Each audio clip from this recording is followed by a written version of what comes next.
علامہ اقبال نے اپنا سارا فلسفہ دو لفظوں میں نچوڑ دیا کہ محمد سے وفا تو نے تو ہم تیرے ہیں، یہ جہاں چیز ہے کیا لوح و قلم تیرے۔ تو یہ ایک اہم فریضہ ہے جس کو امت کے ہر اس شخص نے ادا کیا جس کو دین کی سمجھ ہے، حضور علیہ السلام کی مدح و ستائش، حضور کی تعریف و توصیف۔ گو ہر شخص یہ جانتا ہے کہ یہ میرے بس کا روگ نہیں ہے۔ حضرت حسان بن ثابت رضی اللہ تعالی عنہ کہتے ہیں، ما ان مدحت محمدم بے مقالتی لیکن مدحت مقالتی بے محمدی۔ لوگوں میں اپنے شعروں سے حضور کی مدح نہیں کرتا، بلکہ جب حضور کا نام لیتا ہوں میرے شعروں میں حسن آ جاتا ہے، میرے شعروں میں مٹھاس آ جاتی ہے، میرے شعروں میں جمال پیدا ہو جاتا ہے۔ تو کوئی اس کی طاقت نہیں رکھتا۔ حضرت عمر بن عاص رضی اللہ تعالی عنہ سے ایک طویل روایت مروی ہے جس کے اندر وہ اپنا قصہ اور حضور کے ساتھ وابستگی کی کہانی سناتے ہیں۔ اس کے دو لفظ سنیے، وہ فرماتے ہیں لو سئل تو ان آصفہ ما اتقت، آپ فرماتے اگر تم مجھے پوچھو نا کہ حضور کے وصف بیان کرو تو میں کہوں گا میرے میں طاقت ہی نہیں ہے، میرے میں ہمت ہی نہیں ہے۔ اسی کی ظہوری نالے ساڈا کی بیان ہے، او دیاں تے صفتاں دا نات ہاں قرآن ہے، صورتاں سپارے رنگ نبی دے جمال دا، لب کے لے آواں کتھوں سونا تیرے نال دا۔ کسی میں یہ ہمت ہی نہیں ہے۔ میں اور آپ حیثیت ہی کیا رکھتے ہیں؟ اس امت کا سب سے بڑا شخص نبیوں کے بعد حضرت ابو بکر صدیق رضی اللہ تعالی عنہ، ان سے حضور نے ایک دن فرمایا یا ابا بکر لم یعرفنی حقیقتا غیر ربی، دو ٹوک فرما دی، ابو بکر سن لو میری حقیقت کو میرے رب کے علاوہ کوئی بھی نہیں جانتا، کوئی پہنچ سکتا ہی نہیں ہے۔ اللہ اکبر۔ کتاب کا نام ہے النبراس، یہ علامہ سعد الدین تفتازانی علیہ رحمہ کی مصنفہ شرح عقائد نسفیہ کی تشریح ہے جو علامہ عبدالعزیز فرہاروی رحمۃ اللہ تعالی علیہ نے تصنیف کی ہے۔ شرح عقائد نسفیہ ہمارے درس نظامی میں داخل ہے، اور اتنی دیر تک عالم نہیں بنتا جب تک شرح عقائد نہیں پڑھ لیتا۔ اہل تشیع کے علاوہ جتنے بھی مکاتب فکر ہیں وہ شرح عقائد نسفیہ کو سبقاً پڑھتے ہیں۔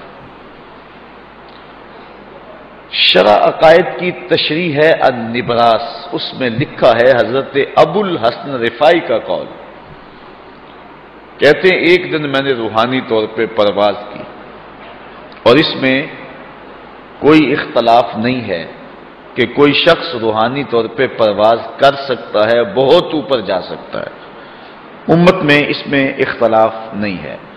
تو کہتے ہیں میں نے روحانی طور پہ پرواز کی حتی صعدت فی الفوقانیات، یہاں تک کہ میں بہت اونچا چلا گیا، ایک عرش آیا، دوسرا عرش آیا، تیسرا عرش آیا، حتیٰ کہ میں 7 لاکھ عرش عبور کر گیا۔ عرش ایک نہیں ہے، عرش کئی ہیں۔ عرش عالم امر اور عالم امکان کے اندر عالم برزخ ہے۔ جب اللہ تعالیٰ دنیا پہ اپنی کوئی تجلی ڈالنا چاہتا ہے تو پہلے عرش پہ ڈالتا ہے، تجلیات الہیہ عرش سے چھن کے پھر دنیا پہ آتی ہیں، اگر ڈائریکٹ آ جائیں تو کوئی تاب ہی نہ لا سکے۔ یہی بہتر ہے کہ وہ پردے میں روح پوش رہے، وہ اگر پردہ اٹھا دے تو کسے ہوش رہے۔ تو عرش عالم برزخ ہے، اور عرش ایک نہیں ہے، عرش کئی ہیں۔ تو حضرت ابو الحسن رفاعی کہتے ہیں میں نے روحانی طور پہ پرواز کی حتی صعدت فی الفوقانیات، یہاں تک کہ میں فوقانیات میں چلا گیا، 7 لاکھ عرش عبور کیے، پھر آواز آئی ابو الحسن رفاعی کدھر آ رہے ہیں؟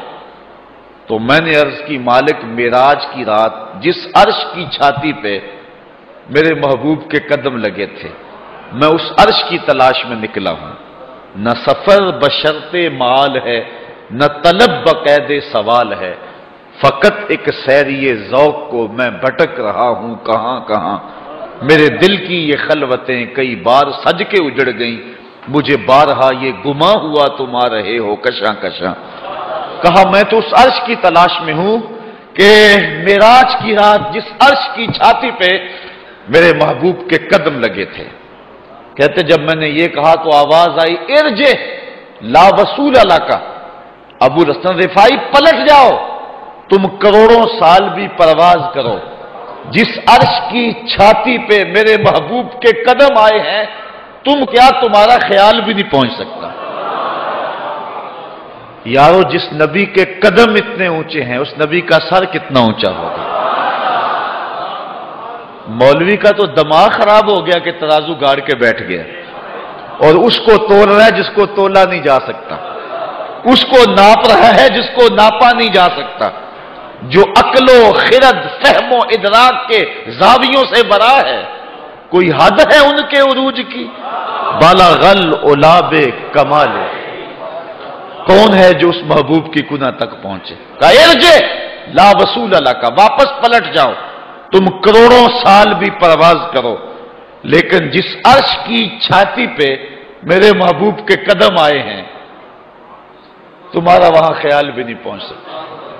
اللہ اکبر۔ حضرت بایزید بسطامی کی سنیے، کہتے ہیں ادھر مجھے شوق آیا کہ میں حضور کی عظمتوں کو تو دیکھوں، تو معرفت کے سمندر میں غوطہ زن ہو گیا۔ یہ کون کہہ رہا ہے؟ حضرت بایزید بسطامی۔ بایزید بسطامی کسی معمولی شخص کا نام نہیں ہے۔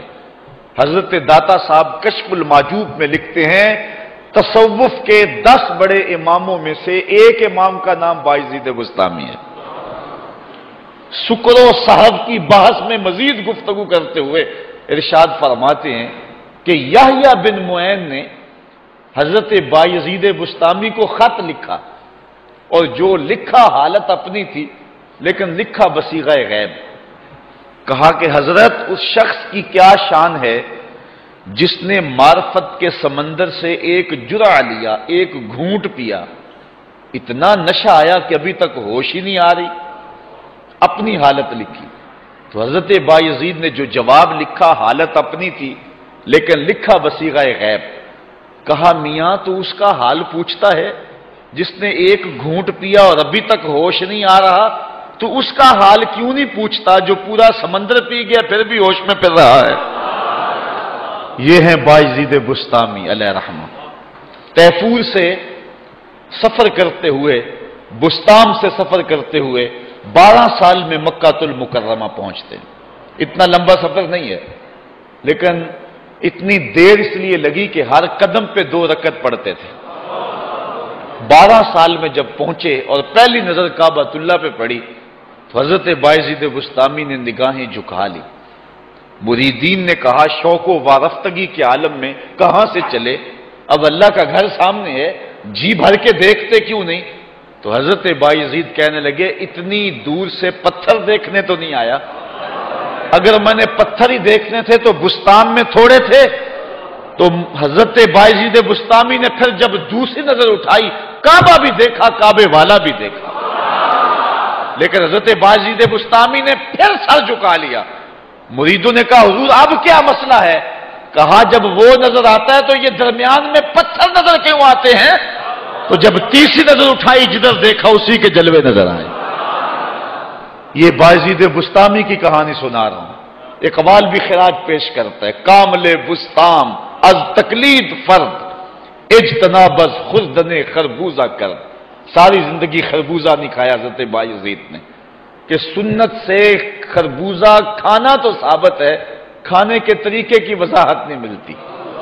حضور نے توڑ کے کھایا ہے یا کاٹ کے کھایا ہے؟ توڑ کے کھانے لگتے خیال آتا کہیں کاٹ کے نہ کھایا ہو، کاٹ کے کھانے لگتے خیال آتا کہیں توڑ کے نہ کھایا ہو، اس ڈر سے کہ کہیں سنت رسول کی مخالفت لازم نہ آ جائے ساری زندگی خربوزہ ہی نہیں کھایا۔ اقبال کہتا ہے لوگوں جانتے ہو بایزید کو یہ مرتبہ اور یہ شان و شوکت کیسے ملی کہ وہ سلطان العارفین بنے؟ کہا کامل بستام از تقلید فرد، اجتناب از خوردن خربوزہ کر۔ وہ حضور کی اطاعت کا یہ جذبہ تھا جس نے بایزید کو کہاں سے اٹھا کے کہاں تک پہنچا دیا۔ یہ ہے مرتبہ حضرت بایزید بسطامی کا۔ اللہ اکبر، ان کے مناقب بہت سارے ہیں۔ حضرت بایزید بسطامی کی یہ روحانی پرواز ہے۔ کہتے ہیں ایک دن مجھے شوق ہوا کہ میں حضور کی عظمت دیکھوں، تو معرفت